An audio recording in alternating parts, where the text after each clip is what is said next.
Welcome to small world YouTube channel. ఇప్పుడు మనము కవి గ్రంథాలు భాష గురించి అంటే వాళ్ళు ఏ భాషలో రాశారు రచనలు గ్రంథాలు కానీ అని చూద్దాము. మీకు నేను ఇలాంటి వీడియోస్ చాలా పెడతాను. మీకు ఇది హెల్ప్ అవుతుందంటే ప్లీజ్ లైక్ చేయండి. మీకు ఎవరికైనా ఇది మీ ఫ్రెండ్స్ ఉంటారు కదా వాళ్ళకి షేర్ చేయండి. తర్వాత మీకు హెల్ప్ అవుతుందంటే సబ్స్క్రైబ్ కూడా చేసుకోండి. ఇలాంటి చాలా వీడియోస్ అప్లోడ్ చేస్తాను. ఓకే, ఇప్పుడు క్లాస్ డిస్కస్ చేద్దాం. నేను ఇప్పుడు ఆ, ఇవి కవి గ్రంథాలు భాష తర్వాత ఆ, వివిధ రాజ్యాల్లో వాళ్ళ పన్నులు ఎలా ఉన్నాయని కొన్ని డిస్కస్ చేద్దాం. అంటే అవి కొన్న గుర్తుంటే మనం ఎగ్జామ్లో కొద్దిగా అయినా ఎలిమినేట్ చేయగలుగుతాం. అందుకు కొన్ని గుర్తు చేద్దాం. కొన్ని ఇంపార్టెంట్ ఉండేటివి మెయిన్గా ఉండేటివి డిస్కస్ చేద్దాం. హాలుడు వచ్చేసి గాథ సప్తసతి భాష ఏ భాషలో రాశాడంటే ప్రాకృతం. తర్వాత గుణాఢ్యుడు బృహత్ కథ పైశాచిక భాషలో రాశారు. తర్వాత వరాహి మీన్సుడు బృహత్ సంహిత సంస్కృతంలో రాశారు. తర్వాత కుతూహలుడు లీలావతి పరిణయం ప్రాకృతంలో రాశారు. తర్వాత ఆచార్య నాగార్జునుడు ప్రజ్ఞ పారమిత్ర శాస్త్ర తర్వాత ప్రాకృతంలో రాశారు. ఆచార్య నాగార్జున ఏమున్నా కూడా ఇక్కడ ఏం వచ్చినా కూడా మనం ఒకటే ప్రాకృతాన్ని పెట్టేయాలి.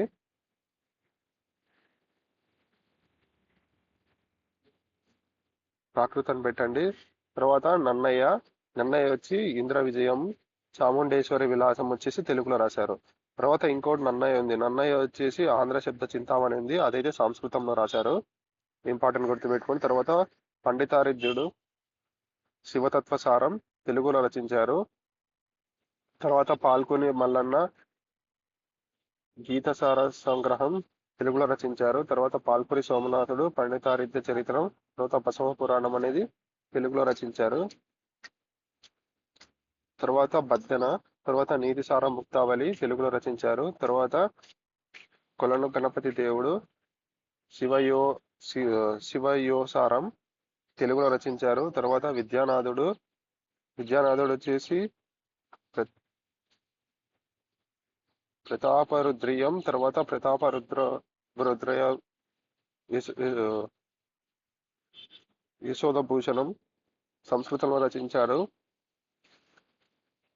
యశోభూషణం తర్వాత తిక్కన తర్వాత ఆంధ్ర మహాభారతం నిర్వచోత్తర రామాయణం తెలుగులో రచించారు. తర్వాత జయపసేనాని నృత్య రత్నావళి గీత రత్నావళి వాయిద్య రత్నావళి సంస్కృతంలో రచించారు. తర్వాత రెండవ ప్రతాపరుద్రుడు యాయాతి చరిత్ర సంస్కృతంలో రచించారు. తర్వాత ఎర్రా ప్రగడ లక్ష్మీ నరసింహ పురాణం అని అంటారు, లేదంటే హరి పురాణం అని కూడా అంటారు. ఇది తెలుగులో రచించారు. నెక్స్ట్ పన్నులు చూద్దాం. శాతవాహనంలో భోగ అనే పన్ను వచ్చేసి సొంత భూముల్లో వ్యవసాయం చేసుకుని రాజుకు చెల్లించే పన్ను. ఇది ధన రూపంలో చెల్లిస్తారు.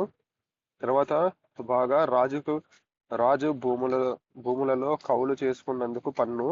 ఇది ధాన్య రూపంలో చెల్లిస్తారు.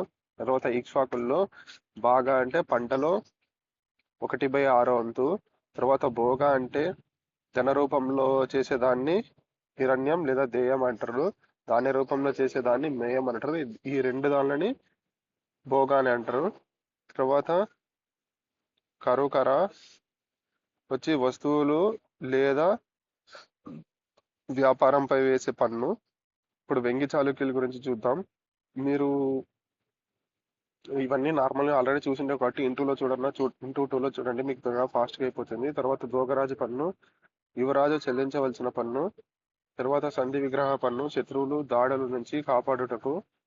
తర్వాత పడియేరి పన్ను సైనికాన్ని నిర్వహించడానికి. పుల్లరి పన్ను పశువుల మేతపై వేసే పన్ను. తర్వాత వెన్నె పన్ను వచ్చి పంటలు బాగా పండే అప్పుడు వేసే పన్ను కాకతీయుల్లో. తర్వాత అలము వచ్చి కాయగూరలపై వేసే పన్ను. తర్వాత కిలరం లేదా అడ్డ సుంకం అంటే గొర్రెల మందపై వేసే సుంకము.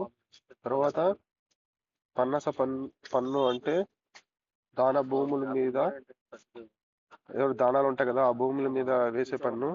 తర్వాత పర లేదా మెరుక అంటే మాగిని భూమిపై వేసే పన్ను. తర్వాత పంగం అంటే మెట్టు భూమిపై వేసే పన్ను.